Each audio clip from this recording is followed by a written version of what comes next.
اعوذ باللہ من الشیطان الرجیم بسم اللہ الرحمن الرحیم۔ کیا انہیں معلوم نہیں ہے کہ جو اللہ اور اس کے رسول صلی اللہ علیہ وسلم کا مقابلہ کرتا ہے اس کے لیے دوزخ کی آگ ہے جس میں وہ ہمیشہ رہے گا۔ یہ بہت بڑی رسوائی ہے۔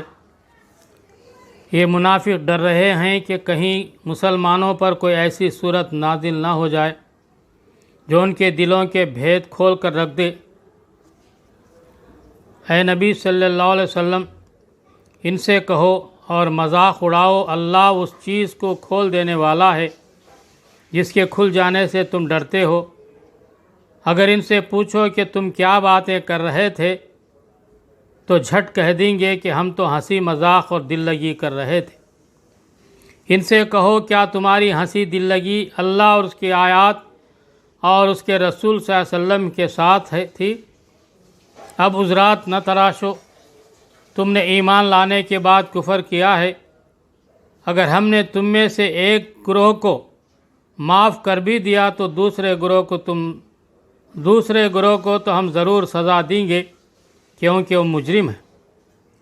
منافق مرد اور منافق عورتیں سب ایک دوسرے کے ہم رنگ ہیں، برائی کا حکم دیتے ہیں اور بھلائی سے منع کرتے ہیں اور اپنے ہاتھ خیر سے روکے رکھتے ہیں۔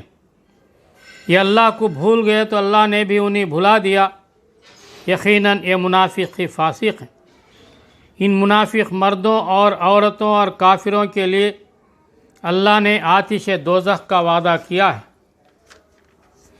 جس میں وہ ہمیشہ رہیں گے۔ وہی ان کے لیے موزوں ہے، ان پر اللہ کی پھٹکار ہے اور ان کے لیے قائم رہنے والا عذاب ہے۔ تم لوگوں کے رنگ ڈھنگ وہی ہیں جو تمہارے پیش روؤں کے تھے۔ وہ تم سے زیادہ زور آور اور تم سے بڑھ کر مال اور اولاد والے تھے۔ پھر انہوں نے دنیا میں اپنے حصے کے مزے لوٹ لیے اور تم نے بھی اپنے حصے کے مزے اسی طرح لوٹے جیسے انہوں نے لوٹے تھے، اور ویسی بحثوں میں تم بھی پڑے جیسی بحثوں میں وہ پڑے تھے۔ سو ان کا انجام یہ ہوا کہ دنیا اور آخرت میں ان کا سب کیا دھرا ضائع ہو گیا اور وہی خسارے میں پڑے۔ کیا ان لوگوں کو اپنے پیش روؤں کی تاریخ نہیں پہنچی؟ نوح علیہ السلام کی قوم، عاد، سمود، ابراہیم علیہ السلام کی قوم، مدین کے لوگ اور وہ بستیاں جنہیں الٹ دیا گیا۔ ان کے رسول ان کے پاس کھلی کھلی نشانیاں لے کر آئے، پھر یہ اللہ کا کام نہ تھا کہ ان پر ظلم کرتا، مگر وہ آپ ہی اپنے اوپر ظلم کرنے والے تھے۔ مومن مرد اور مومن عورتیں یہ سب ایک دوسرے کے رفیق ہیں، بھلائی کا حکم دیتے اور برائی سے روکتے ہیں، نماز قائم کرتے ہیں، زکوٰۃ دیتے ہیں اور اللہ اور اس کے رسول صلی اللہ علیہ وسلم کی اطاعت کرتے ہیں۔ یہ وہ لوگ ہیں جن پر اللہ کی رحمت نازل ہو کر رہے گی۔ یقیناً اللہ سب پر غالب اور حکیم و دانا ہے۔ ان مومن مردوں اور عورتوں سے اللہ کا وعدہ ہے کہ انہیں ایسے باغ دے گا جن کے نیچے نہریں بہتی ہوں گی اور وہ ان میں ہمیشہ رہیں گے۔ ان سدا بہار باغوں میں ان کے لیے پاکیزہ قیام گاہیں ہوں گی، اور سب سے بڑھ کر یہ کہ اللہ کی خوشنودی انہیں حاصل ہوگی۔ یہی بڑی کامیابی ہے۔ اے نبی صلی اللہ علیہ وسلم، کفار اور منافقین دونوں کا پوری قوت کے ساتھ مقابلہ کرو اور ان کے ساتھ سختی سے پیش آؤ۔ آخر کار ان کا ٹھکانہ جہنم ہے اور وہ بدترین جائے قرار ہے۔ یہ لوگ خدا کی قسم کھا کھا کر کہتے ہیں کہ ہم نے وہ بات نہیں کہی، حالانکہ انہوں نے ضرور وہ کافرانہ بات کہی ہے۔ وہ اسلام لانے کے بعد کفر کے مرتکب ہوئے اور انہوں نے وہ کچھ کرنے کا ارادہ کیا جس کا نہ کر سکے۔ یہ ان کا سارا غصہ اسی بات پر ہے تاکہ اللہ اور اس کے رسول صلی اللہ علیہ وسلم نے اپنے فضل سے ان کو غنی کر دیا ہے۔ اب اگر یہ اپنی اس روش سے باز آئیں تو انہی کے لیے بہتر ہے، اور اگر یہ باز نہ آئیں تو اللہ ان کو نہایت دردناک سزا دے گا، دنیا میں بھی اور آخرت میں بھی، اور زمین میں کوئی نہیں جو ان کا حمایتی اور مددگار ہو۔ ان میں سے بعض ایسے بھی ہیں جنہوں نے اللہ سے عہد کیا تھا کہ اگر اس نے اپنے فضل سے ہم کو نوازا تو ہم خیرات کریں گے اور صالح بن کر رہیں گے۔ مگر جب اللہ نے اپنے فضل سے ان کو دولت مند کر دیا تو بخل پر اترائے اور اپنے عہد سے ایسے پھرے کہ انہیں اس کی پرواہ تک نہیں ہے۔ نتیجہ یہ نکلا کہ ان کی اس بد عہدی کی وجہ سے جو انہوں نے اللہ کے ساتھ کی اور اس جھوٹ کی وجہ سے جو بولتے رہے، اللہ نے ان کے دلوں میں نفاق بٹھا دیا جو اس کے حضور ان کی پیشی کے دن تک ان کا پیچھا نہ چھوڑے گا۔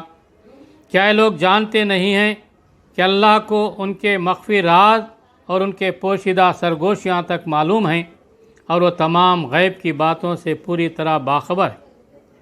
وہ خوب جانتا ہے ان کنجوس دولت مندوں کو جو برضا و رغبت دینے والے اہل ایمان کی مالی قربانیوں پر باتیں چھانٹتے ہیں اور ان لوگوں کا مذاق اڑاتے ہیں جن کے پاس رائے خدا میں دینے کے لیے اس کے سوا کچھ نہیں ہے، جو اپنے اوپر مشقت برداشت کر کے دیتے ہیں۔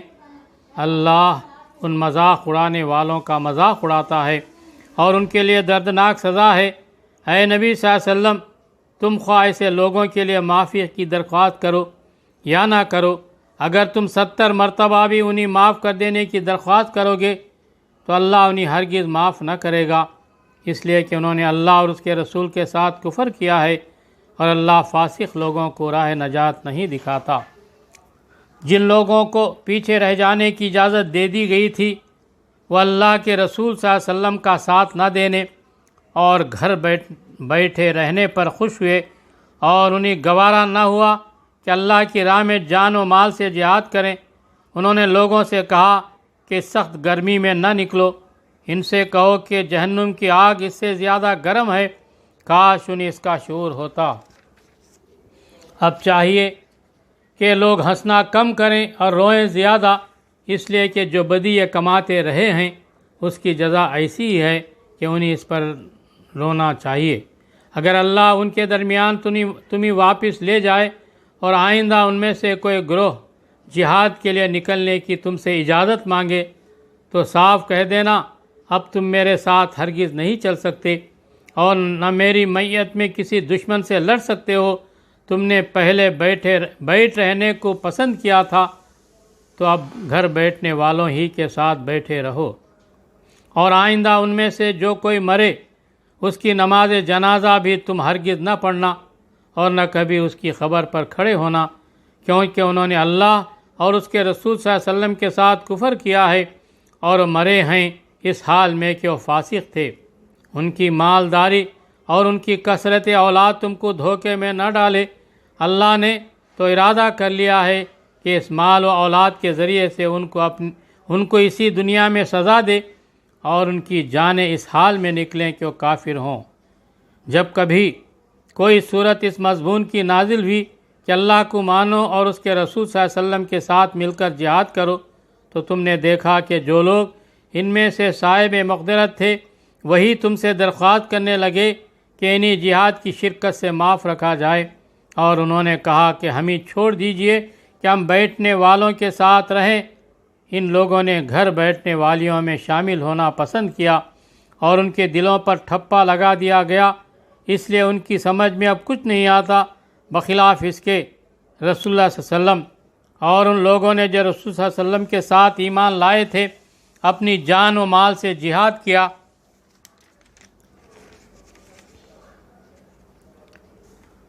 اور اب ساری بھلائیاں انہی کے لیے ہیں اور وہی فلاح پانے والے ہیں۔ اللہ نے ان کے لیے ایسے باغ تیار کر رکھے ہیں جن کے نیچے نہریں بہہ رہی ہیں، ان میں وہ ہمیشہ رہیں گے، یہی عظیم الشان کامیابی ہے۔ بدوی عربوں میں سے بھی بہت سے لوگ آئے جنہوں نے عذر کیے تاکہ انہیں بھی پیچھے رہ جانے کی اجازت دی جائے۔ اس طرح بیٹھ رہے وہ لوگ جنہوں نے اللہ اور اس کے رسول صلی اللہ علیہ وسلم سے ایمان کا جھوٹا عہد کیا تھا۔ ان بدویوں میں سے جن لوگوں نے کفر کا طریقہ اختیار کیا ہے ان قریب و دردناک سزا سے دوچار ہوں گے۔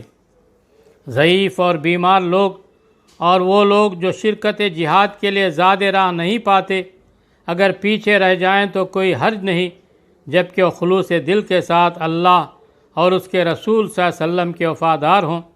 ایسے محسنین پر اعتراض کی کوئی گنجائش نہیں ہے اور اللہ درگزر کرنے والا اور رحم فرمانے والا ہے۔ اسی طرح ان لوگوں پر بھی کوئی اعتراض کا موقع نہیں ہے جنہوں نے خود آ کر تم سے درخواست کی تھی کہ ہمارے لیے سواریاں بہم پہنچائی جائیں، اور جب تم نے کہا کہ میں تمہارے لیے سواریوں کا انتظام نہیں کر سکتا تو مجبوراً واپس گئے، اور حال یہ تھا کہ ان کی آنکھوں سے آنسو جاری تھے اور انہیں اس بات کا بڑا رنج تھا کہ وہ اپنے خرچ پر شریک جہاد ہونے کی مقدرت نہیں رکھتے۔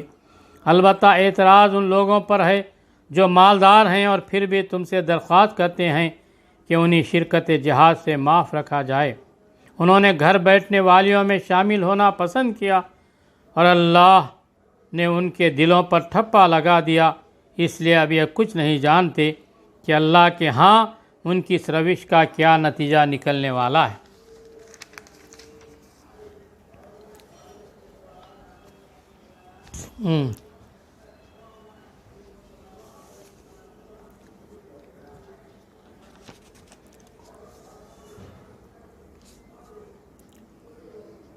تم جب پلٹ کر ان کے پاس پہنچو گے تو یہ طرح طرح کے عذرات پیش کریں گے، مگر تم صاف کہہ دینا کہ بہانے نہ کرو، ہم تمہاری کسی بات کا اعتبار نہ کریں گے۔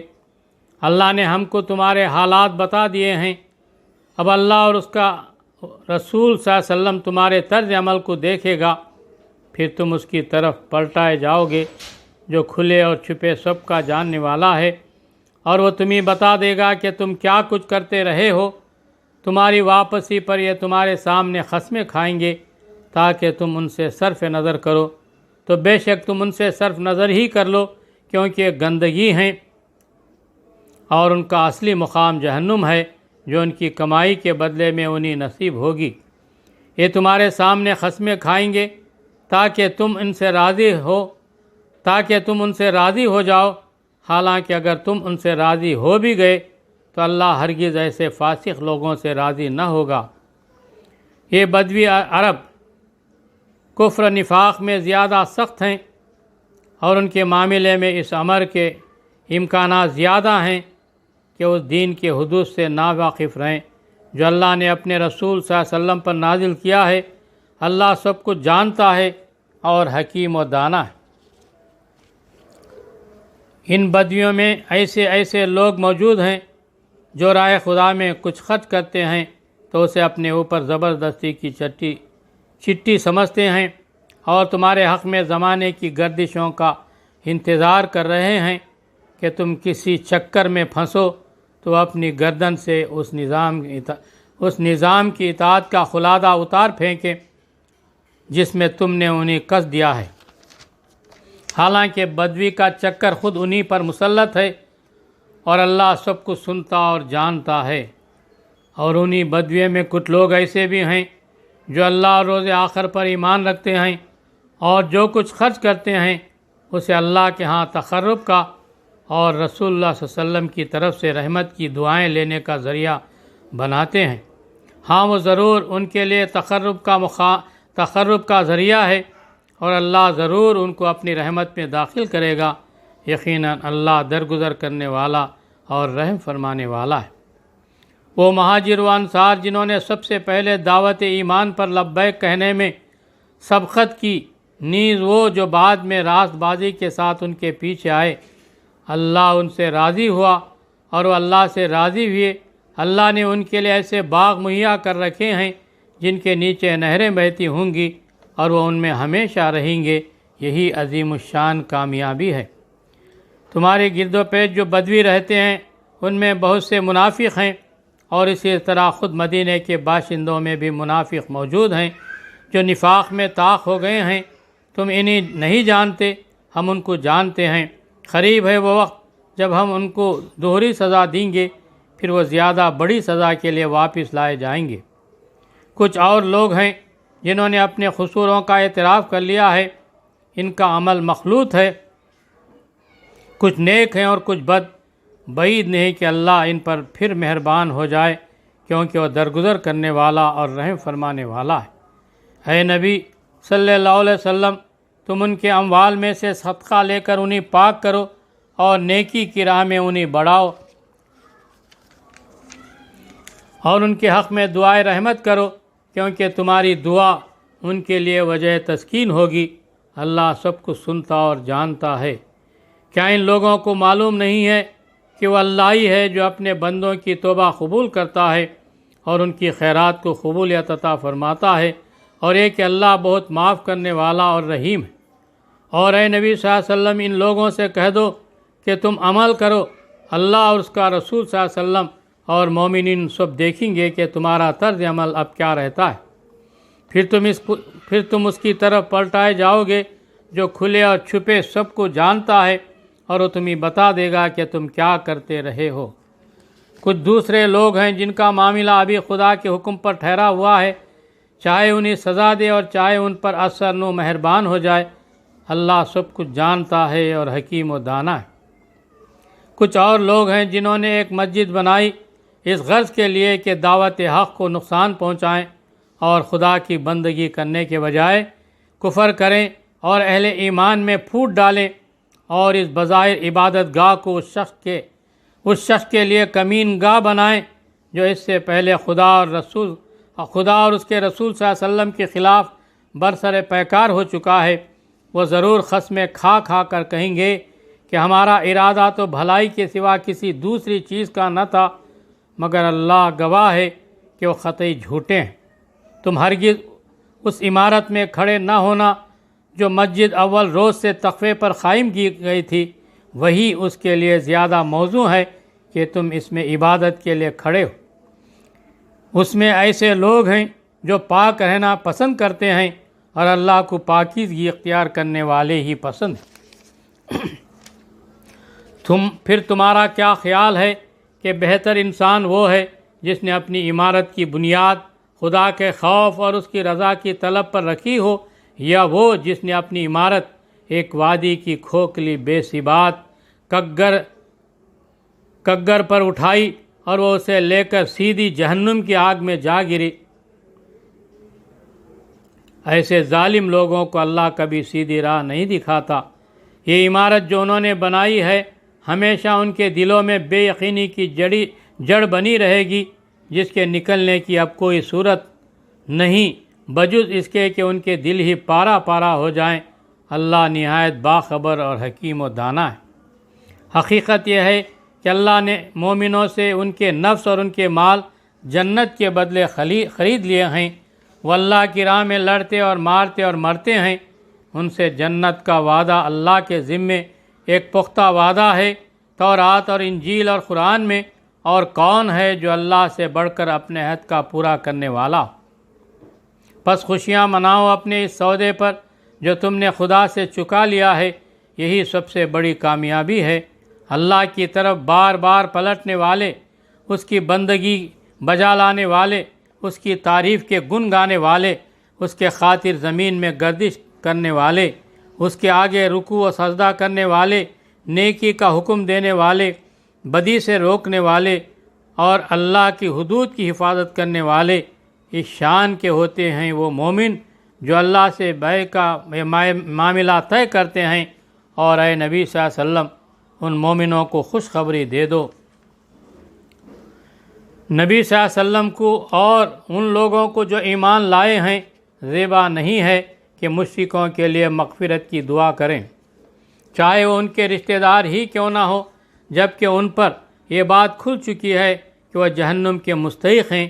ابراہیم علیہ السلام نے اپنے باپ کے لیے جو دعائے مغفرت کی تھی، وہ تو اس وعدے کی وجہ سے تھی جو اس نے اپنے باپ سے کیا تھا، مگر جب اس پر یہ بات کھل گئی کہ اس کا باپ خدا کا دشمن ہے تو وہ اس سے بیزار ہو گیا۔ حق یہ ہے کہ ابراہیم صلی اللہ علیہ وسلم بڑا رقیق القلب و خدا ترس اور بردبار آدمی تھا۔ اللہ کا یہ طریقہ نہیں ہے کہ لوگوں کو ہدایت دینے کے بعد پھر گمراہی میں مبتلا کرے جب تک کہ انہیں صاف صاف بتا نہ دے کہ انہیں کن چیزوں سے بچنا چاہیے۔ در حقیقت اللہ ہر چیز کا علم رکھتا ہے، اور یہ بھی واقعہ ہے کہ اللہ ہی کے قبضے میں زمین اور آسمانوں کی سلطنت ہے، اسی کے اختیار میں زندگی اور موت ہے، اور تمہارا کوئی حامی و مددگار ایسا نہیں ہے جو تمہیں اس سے بچا سکے۔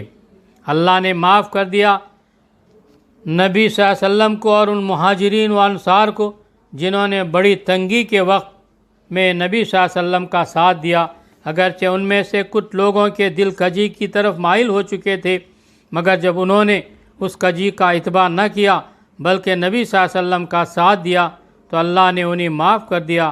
بے شک اس کا معاملہ ان لوگوں کے ساتھ شفقت و مہربانی کا ہے، اور ان تینوں کو بھی اس نے معاف کیا جن کے معاملے کو ملتوی کر دیا گیا تھا۔ جب زمین اپنی ساری وسعت کے باوجود ان پر تنگ ہو گئی اور ان کی اپنی جانیں بھی ان پر بار ہونے لگی، اور انہوں نے جان لیا کہ اللہ سے بچنے کے لیے کوئی جائے پناہ خود اللہ ہی کے دامن رحمت کے سوا نہیں ہے، تو اللہ اپنی مہربانی سے ان کی طرف پلٹا تاکہ اس کی طرف پلٹ آئیں۔ یقیناً وہ بڑا معاف کرنے والا اور رحیم ہے۔ اے لوگو جو ایمان لائے ہو، اللہ سے ڈرو اور سچے لوگوں کا ساتھ دو۔ مدینے کے باشندوں اور گرد نواح کے بدویوں کو یہ ہرگز زیبا نہ تھا کہ اللہ کے رسول صلی اللہ علیہ وسلم کو چھوڑ کر گھر بیٹھے رہتے اور اس کی طرف سے بے پرواہ ہو کر اپنے اپنے نفس کی فکر میں لگ جاتے، اس لیے کہ ایسا کبھی نہ ہوگا کہ اللہ کی راہ میں بھوک پیاس اور جسمانی مشقت کی کوئی تکلیف و جھیلیں، اور منکرین حق کو جو راہ ناگوار ہے اس پر کوئی قدم اٹھائیں، اور کسی دشمن سے عداوت حق کا کوئی انتقام وہ لیں اور اس کے بدلے ان کے حق میں ایک عمل صالح نہ لکھا جائے۔ یقیناً اللہ کے ہاں محسنوں کا حق الخدمت مارا نہیں جاتا۔ اسی طرح یہ بھی کبھی نہ ہوگا کہ وہ راہ خدا میں تھوڑا یا بہت کوئی خرچ اٹھائیں اور صحیح و جہاد میں کوئی وادی وہ پار کریں اور ان کے حق میں اسے لکھ نہ لیا جائے تاکہ اللہ ان کے اس اچھے کارنامے کا صلہ انہیں عطا کرے۔ اور یہ کچھ ضروری نہ تھا کہ اہل ایمان سارے کے سارے ہی نکل کھڑے ہوتے، مگر ایسا کیوں نہ ہوا کہ ان کی آبادی کے ہر حصے میں سے کچھ لوگ نکل کر آتے اور دین کی سمجھ بوجھ پیدا کرتے اور واپس جا کر اپنے علاقے کے باشندوں کو خبردار کرتے تاکہ وہ غیر مسلمانہ روش سے پرہیز کرتے۔ اے لوگو جو ایمان لائے ہو، جنگ کرو ان منکرین حق سے جو تمہارے پاس ہیں، اور چاہیے کہ وہ تمہارے اندر سختی پائیں، اور جان لو کہ اللہ متقیوں کے ساتھ ہے۔ جب کوئی نئی صورت نازل ہوتی ہے تو ان میں سے بعض لوگ مذاق کے طور پر مسلمانوں سے پوچھتے ہیں کہ کہو تم میں سے کس کے ایمان میں اس سے اضافہ ہوا؟ جو لوگ ایمان لائے ہیں ان کے ایمان میں تو فی الواقع ہر نازل ہونے والی صورت نے اضافہ ہی کیا ہے اور وہ اس سے دل شاد ہیں۔ البتہ جن لوگوں کے دلوں کو نفاق کا روگ لگا ہوا تھا، ان کی سابق نجاست پر ہر نئی صورت نے ایک اور نجاست کا اضافہ کر دیا اور مرتے دم تک کفر ہی میں مبتلا رہے۔ کیا یہ لوگ دیکھتے نہیں ہیں کہ ہر سال 1-2 مرتبہ یہ آزمائش میں ڈالے جاتے ہیں، مگر اس پر بھی نہ توبہ کرتے ہیں نہ کوئی سبق لیتے ہیں۔ جب کوئی صورت نازل ہوتی ہے تو یہ لوگ آنکھوں ہی آنکھوں میں ایک دوسرے سے باتیں کرتے ہیں کہ کہیں کوئی تم کو دیکھ تو نہیں رہا ہے، پھر چپکے سے نکل بھاگتے ہیں۔ اللہ نے ان کے دل پھیر دیے ہیں کیونکہ ناسمجھ لوگ ہیں۔ دیکھو تم لوگوں کے پاس ایک رسول صلی اللہ علیہ وسلم آیا ہے جو خود تم ہی میں سے ہے، تمہارا نقصان میں پڑنا اس پر شاق ہے، تمہاری فلاح کا وہ حریص ہے، ایمان لانے والوں کے لیے وہ شفیق اور رحیم ہے۔ اب اگر یہ لوگ تم سے منہ پھیرتے ہیں تو اے نبی صلی اللہ علیہ وسلم ان سے کہہ دو کہ میرے لیے اللہ بس کرتا ہے، کوئی معبود نہیں مگر وہ، اسی پر میں نے بھروسہ کیا اور مالک ہے عرش عظیم کا۔